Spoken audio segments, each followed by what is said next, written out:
We have a great creator who has his own will and power and makes plans for us that we don't know. We moved to Atlanta. We moved from Atlanta. I came to Chapel Hill for dental school and then moved down here to Charlotte 4 years ago and moved right around the corner to the Biddleville neighborhood, and we kind of just stumbled upon it. Kiara said, "Oh, I like how these houses look over here. Let's contact the same listing agent who's listing all these houses." We toured around, and when I moved here, everyone said, "You don't want to live on the west side of Charlotte. You go live up north in Turnersville. Go live down south in Ballantyne or something like that. You're a professional. Who lives on the west side? There's a stigma. There's a stereotype. A lot of us know what's happening on this side of town as it relates to growth and economic development and community advocacy and involvement. And so that's what we started being a part of. So let's get involved. Let's get engaged. Let's join a neighborhood association. Let's help create some new excitement about what we know is coming. There's public investment coming here, streetcar, comprehensive neighborhood improvement, city bond projects, $20 million coming to this side of town. Then I met some other folks who lived over here. William Hughes, his wife Tiffany, said, "Oh, we're really glad you moved here." You create a sense of community and a sense of people who have a vision for this west side of town.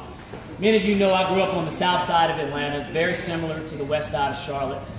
And I'm just so proud that we chose this place. This was not my choice. Kiara and I got married. I was finishing dental school. She was done with law school. We said, I want to go back to Atlanta. She wants to go back to Columbia. Definitely wasn't going back to Columbia. So,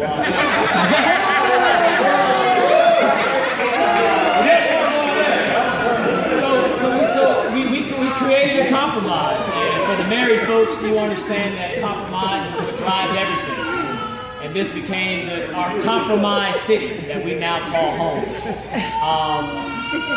And then last summer, in July, when Al Austin, our council member at the time, knew something that a lot of people didn't know at the time, he said, "I'm not going to run for re-election." He said, "Everything goes right with our governor's race. I'm going to get appointed to move to Raleigh. I'll have to resign my seat in District 2. And he said, "I really think you would be a great representative." We met at Pancake House over in Cherry. I'll never forget that meeting. And Kiara said, "You're not running for city council." She was pregnant. She was pregnant with Remy at the time, and we talked. We talked a little bit more. I talked to William. His wife talked to her a little bit more. Joel was here. He left. His wife talked to Kiara a little bit more. We got some support. We said, we're gonna make this happen. We're gonna make this work. I met with Mark in January. He said, "No, I'm not running your campaign." I went with him in February. He said, "Maybe." I met with him later in February. He said, "Okay, let's do it."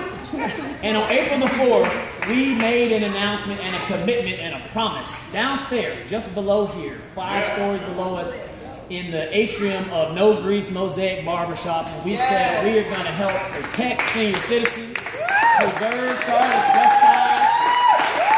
We're going to create new jobs and development over here. We're no different than 1 mile south of Uptown, South End, 1 mile east in Plaza Midwood, 1 to 2 miles north in Noda. We're 1 mile west, and as you can see, we got the best view of this great Queen City. Yes. We've got more opportunity than ever. We see what slate is winning right now. We're going to have a great council. We're going to have some new voices on this council with a fantastic mayor leading the charge. And so I am so proud and happy for everyone who has worked their tail off since April the 4th. When we said we're going to do this. And we have done it. We have done it. We eked out a primary. We eked out multiple recounts. And we still got a goal to hit. We said 80%. And it's 79.61. So we got to get there. Our goal is 80%, but I think every single one of you, Kiara has really been a real silent partner. You all don't know, we started a practice, and I've got a great staff. Some of them are here tonight. We started a practice. We have a 14-month-old going on 14. And somewhere along the line, I said, we're going to run for city council in the 16th largest city in the country. Why the heck would you do that? And because of a great home environment, a great team, a great business staff, and great friends and family that you all have supported me and said, we got you. You donated your money, you donated your time, you told your friends, you told your church members, and that's why we're here today. My parents are here from Atlanta, my sister Tiffany, my high school friends are here from North Atlanta High School. We've got a wealth of folks, and we've got West End business owners, we've got developers. You saw a few judges and state senators were here, and Larkin was here as a councilman-elect in District 1. We have fraternity brothers who are here. So, just neighbors. Everybody's in here because this is what it takes. This is what it takes. And this isn't, we're not stopping here. The real work will will begin tomorrow. We're sworn in on December the 4th. I invite everyone down to the chambers at 600 East 4th Street at City Hall at 6 o'clock. We'll be sworn in then. And I look forward to doing some great things for this city, for you, and for everyone that you help represent. It's a party, guys. We're here. Y'all have already killed all the crowns. There's champagne bottles. We got the pop. There's cake. Get your photos. The rain held out, so it's good. We could have told them to take down the tent. And so Mark's telling me to be quiet, but I will say this. So we got a few folks that need to get acknowledged. And that's really what it's about.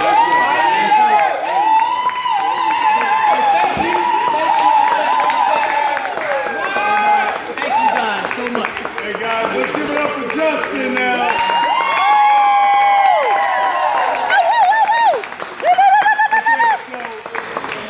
So typically I want to be behind the scenes, but this is one time where I just can't be behind the scenes, okay? So I'm going to step up front and make a couple things happen. Like I said before, I can't say this enough. Run a lot of campaigns in the past. Everything starts with the candidates. The candidate's at the top.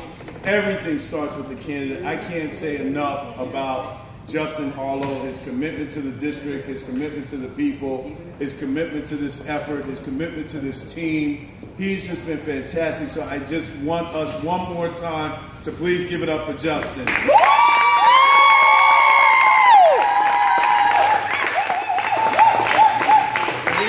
that said, everybody, and I am going to make this quick, but I will ask you to bear with me, please.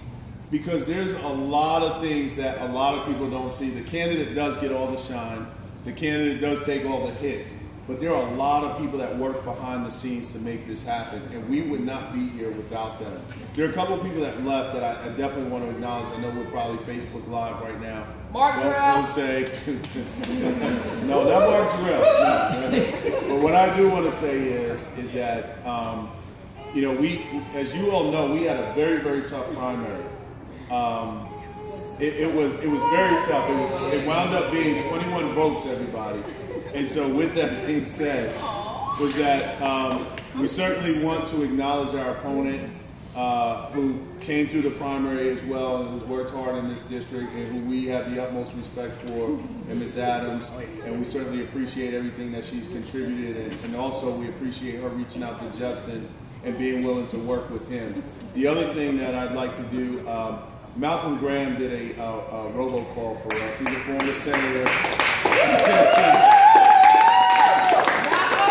He did not have to do that, and I want Malcolm to know that how much I appreciate him doing that for us at that time.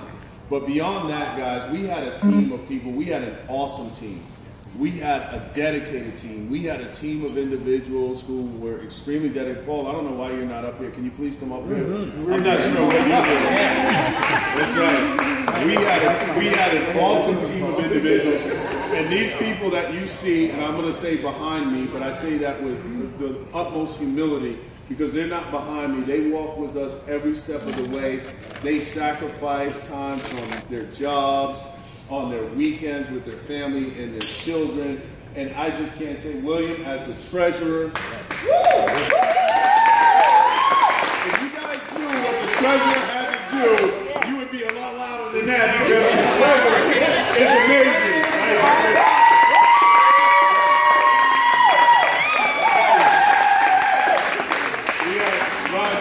We have Paul, we have Jay, we have Terrace, we have BK, we have Aaron, we have Yvette. So these are just some of the people, guys. And then, of course, Shemaiah. And so, guys, they just really, I just can't stress this enough, how much they deserve. We have been knocking doors since April. Everyone, or before April, we've been knocking doors. We announced in April, but we have been knocking doors. We've been making phone calls. Chris Solomon's not here. De Niro Sanders, Autumn Alston. So these are people that deserve a lot of credit, and I just beg you guys to please acknowledge these individuals.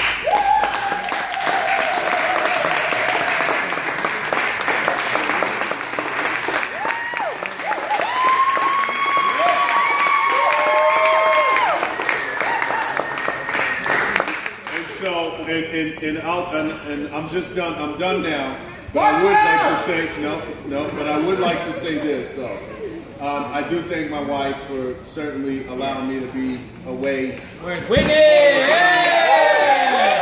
Come on, win! Come on! I have a 6-year-old and a 3-year-old, and I don't do anything in the house. I don't do any heavy lifting. So thank you, Sid. But I also want to acknowledge Mom and Dad Harlow. Because it's on their shoulders upon which we stand, and upon which Justin stands, and Tiffany and their whole family. And they have made sacrifices and have allowed us to get to this space. I've raised a lot of money. But we certainly want to acknowledge and appreciate them, everybody. Thank you.